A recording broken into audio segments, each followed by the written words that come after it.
Right, hi YouTube. I've not posted anything on YouTube for some time now, and the main reason for this is that I've not had to do much maintenance on the bike, so there's been nothing really to share.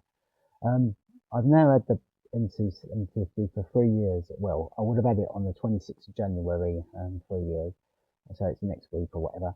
And I've now travelled just under, literally a few miles under 12k. So I've not done as much miles on the bike as I would have liked, but there's been a number of reasons behind that which I won't go into now.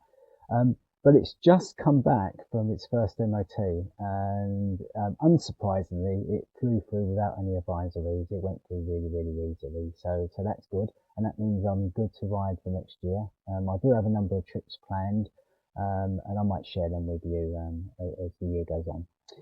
But the one thing I've been really pleased with is how the bike has held up to sort of basically 3 British winters, and we've not had we've had some really horrible winters, and there's been lots of salt on the road, and it's held up really, really quite well. I'm quite pleased with how that's done. And what I will do, this is only going to be a short video to let you know what's coming, but I do intend to do a full review across the bike to see how that bike has held up over those 3 winters, and I will show you all the bits that have not been so good. But generally, it has really, really done well. And what I'll also do is I'll share with you how I've protected the bike over that those 3 years, and which I think is one of the reasons why it's held up so well. And I'll share that with you. Also, if you subscribe to the channel and you've followed that, you will notice that when I bought the bike, shortly after buying it, which was a few weeks, I fitted an R&G shock tube to the rear shock to try and give it some protection. I'll be taking that off within the next few weeks or so, and I'll do a live video so that you can see what I can see.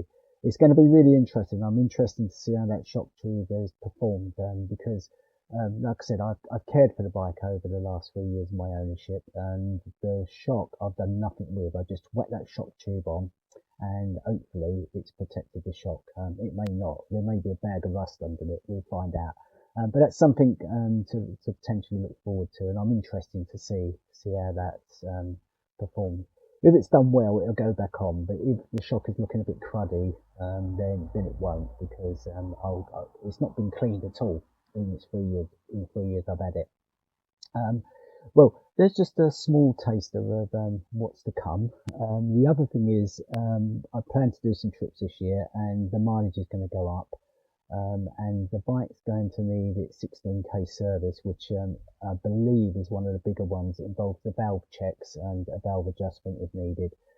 So when I come to do that, like I said, I've got about another 4,000 miles, which I should knock off pretty quickly in the summer, and hopefully we've got a bit better weather.